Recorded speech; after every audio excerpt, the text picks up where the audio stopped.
He has failed. He has not created more jobs for the American people. He hasn't, and I will. Mitt Romney on the campaign trail. Big question is who's going to join him as the vice president candidate.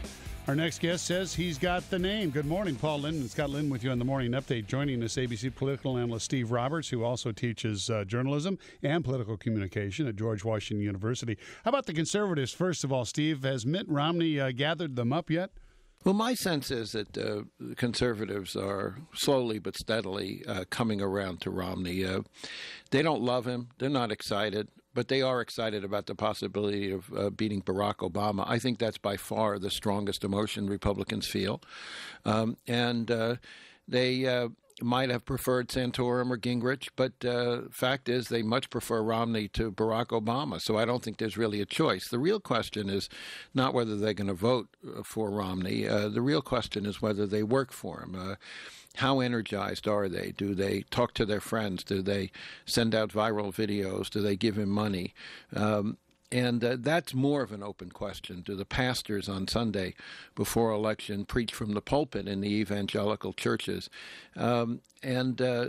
Obama faces an intensity gap because clearly there's nothing like the same kind of excitement today that there was 4 years ago. I see it in my college classrooms.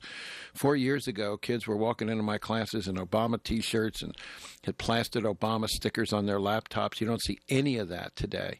And there is an intensity gap on the Democratic side, but there is also one on the Republican side. And Romney has a lot of work to do to not only get those conservatives to vote for him, but also to work for him. President, as you know, is stumping on college campuses this week, talking about extension of the low-interest college loans. What's he need to do to win the young people back? Well, he's got to appeal to their self-interest. That is one very good example of where he says, look, government can make a difference in your lives, and it can make a difference in a positive way. Another issue that he will be talking a great deal about in the months ahead is a provision in his health care bill, which allows families to keep kids on their policies until age 26. So that's a very tangible, direct benefit that an Obama position can make in the lives of American families. So it's not going to be the hope and change euphoria. It's just not. But he can try to say, look, government can make a difference. We can make a difference, student loans, health care. And he can point to the slow but steady improvement in the economy, which in the end is still by far the most important issue facing either candidate. Can he convince Americans that things are getting better? In many ways, that's the single most important challenge Obama faces. Steve, we've been hearing a lot of speculation. Is Mitt Romney getting closer to choosing a running mate? Well, I think he has to be. I'm sure he's got his own private short lists that have been very successful at keeping it quiet. I think you can look for two things. One is Mitt Romney has never struck me as a risk taker. His whole life, he's been a fairly cautious and establishment figure, and I expect him to follow the same path, which means don't expect a Sarah Palin. Sarah Palin, in the end, was a disastrous choice, not only because she clearly was not ready to be president, but because her choice cast doubt on the judgment of John McCain. One of the most important things about this choice is what does it tell us about Romney, his temperament, his judgment.